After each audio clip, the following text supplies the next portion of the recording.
Hello students, welcome back. आज हम लोग बात करेंगे आउटसोर्सिंग में कौन कौन से पार्टीज़ इन्वॉल्व होते हैं, outsourcer, outsource and the service provider, और उनके एडवांटेजेस और डिसएडवांटेजेस के बारे में। अगर आपने आउटसोर्सिंग का वीडियो नहीं देखा है तो उसके पहले का वीडियो देख लीजिए। आउटसोर्सिंग क्या होता है आपको समझ में आ जाएगा। तो देखिए, आउटसोर्स्ड होता क्या है। The external agency which agree to perform the certain function and the process in which is the outsource.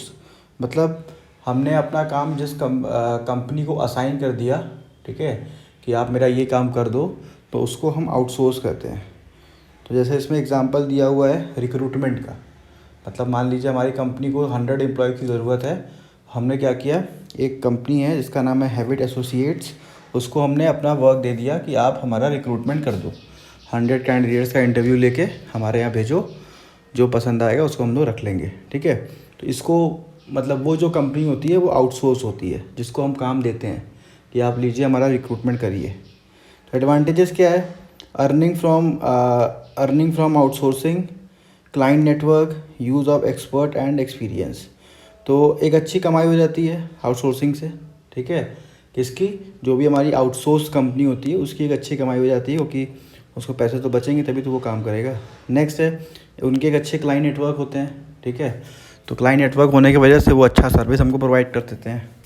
Next है use of expertise and experience.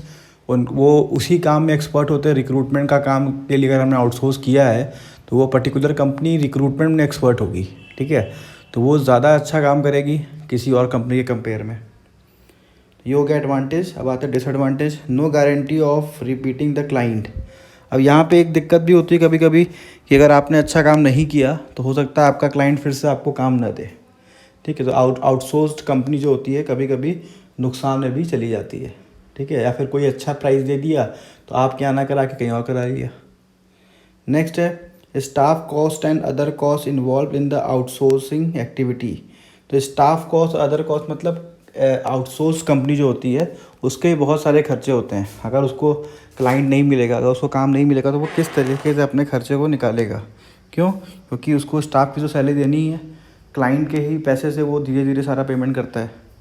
Next है accountability for the quality and agreed upon the goals of the process. Accountability भी होती है outsource company की। Outsource company को तभी अच्छा माना जाता है जब वो प्रॉपर तरीके से काम करे, ठीक है, और वो अच्छे एम्प्लॉयज़ हमको ला के दे। अगर हम रिक्रूटमेंट की बात करें तो वहाँ पे क्वालिटी क्या ही है, क्वालिटी यही तो है कि आप अच्छे एम्प्लॉयज़ दीजिए जो लंबे समय तक हमारे यहाँ काम करें, ठीक है। तो ये आउटसोर्स के पास ये एक तरीके का डिसएडवांटेज भी है कि उनकी अकाउंटेबिलिटी होती है। अगर कोई अच्छा काम नहीं करता तो हमारी जैसी कंपनी इनको फ़ोन करके बोलेगी कि आपने कैसे एम्प्लॉयज़ को भेज दिया है, ठीक है। तो इनकी अकाउंटेबिलिटी भी होती है। तो एक जिम्मेदारी का काम है, ठीक है। ऐसा नहीं खाली एम्प्लॉय बेच के खाली हो गए। अब आते हैं नेक्स्ट, वो who is outsourcer. The outsourcer is the organization which engage X an external agency to perform some function and process in the term in the example given above. Infosys Technology is the outsourcer. तो outsourcer कौन हो गए? ये हो गए हम लोग, ठीक है। कि हमने जो अपना काम दूसरी कंपनी को दिया तो हमको आउटसोर्सर बोलेंगे, ठीक है। तो क्या फ़ायदा है हमारे लिए? Focus on the core function and the processes. हम अपना जो मेरा कोर फंक्शन है, अगर हम प्रोडक्शन का काम करते हैं, मतलब मान लीजिए, या फिर मार्केटिंग का काम करते हैं, तो हम उस पर अपना फोकस करेंगे। हम रिक्रूटमेंट में फोकस नहीं करेंगे। क्यों? रिक्रूटमेंट का फोकस हमने आगे आउटसोर्स कर दिया है। तो ये एक फ़ायदा होता है कि हमारा जो दिमाग होता है वो एक ही जगह फोकस होता है, तो हम ज़्यादा अच्छे तरीके से काम कर पाते हैं। रिडक्शन इन कॉस्ट, हमारी कॉस्ट कम हो जाती है। क्यों? क्योंकि हमको एक रिक्रूटमेंट की टीम बैठाने की ज़रूरत नहीं है, ठीक है। जितनी हमारे पास टीम है उतनी काफ़ी है। हमारी एक्सपर्ट टीम हमारे प्रोडक्शन पे वर्क कर रही है, उतना काफ़ी है। मार्केटिंग, प्रोडक्शन जो भी हम काम करते हैं उस पर हमारा अच्छा कर रही है। बाकी रिक्रूटमेंट के काम के लिए हमें लोगों को रखना नहीं है, तो हमारा कॉस्ट जो है वो कम हो जाएगा। लेस इन्वेस्टमेंट, तो फिर वही बात, एक पूरा डिपार्टमेंट हमको रखने की ज़रूरत नहीं होती है, तो हमारा इन्वेस्टमेंट भी कम हो जाता है। Freedom of choice. Freedom of choice का मतलब, अब मान लीजिए हमने किसी कंपनी को काम दिया, उसने काम अच्छा नहीं किया, तो हमने क्या किया, दूसरी कंपनी को स्विच कर दिया। हमारे पास चॉइस होते हैं मार्केट में, तो सबसे अच्छा आउटसोर्सिंग का काम करेगा उसी को काम देंगे। तो ऑप्शंस हमारे पास काफ़ी खुल जाते हैं ताकि हम अच्छे से अच्छा काम पैसे देके करवा सकें। नेक्स्ट है access to high level of the expertise not available in the house.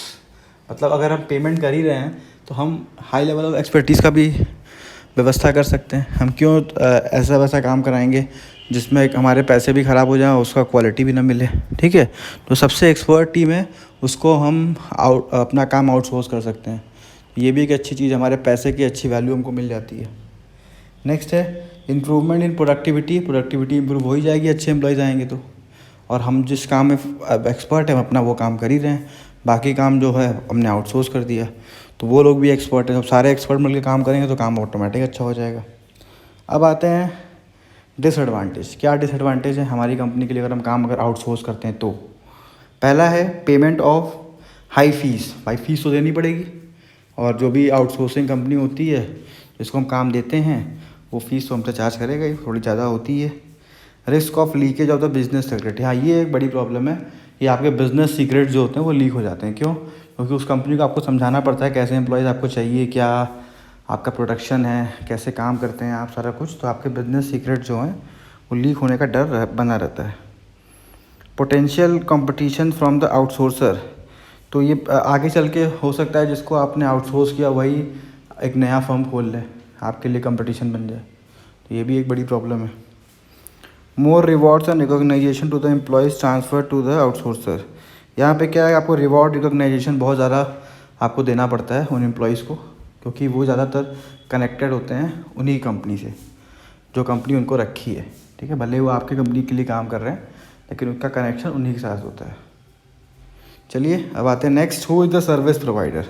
अब सर्विस प्रोवाइडर कौन होता है? The agency or the individual who actually perform the function in the process is called service provider. In case Hewitt Association get the payroll accounting function performed by an accounting firm, that the firm is the service provider. अब देखिए कभी कभी क्या होता है, जो भी हमारी आउटसोर्स फर्म होती है जिससे हम काम करवा रहे होते हैं, ठीक है, वो अपना काम किसी और फर्म से कराती है। ये कभी कभी होता है, ठीक है, ज़्यादातर केस में वो फर्म खुद ही अपना काम करती है। लेकिन यहाँ पे क्या है, रिक्रूटमेंट का काम हमने दिया हेविट को, ठीक है, और हेविट रिक्रूटमेंट का काम अपने से कर रही है, लेकिन जो पेरोल का है, मतलब जो कितना सैलरी किसको देना है उसका जो पूरा मेंटेन करना होता है अकाउंट्स, वो किसी एक्सपर्ट फर्म से करा रही है। ठीक है, तो इस पर हमारा कोई ज़ोर नहीं होता।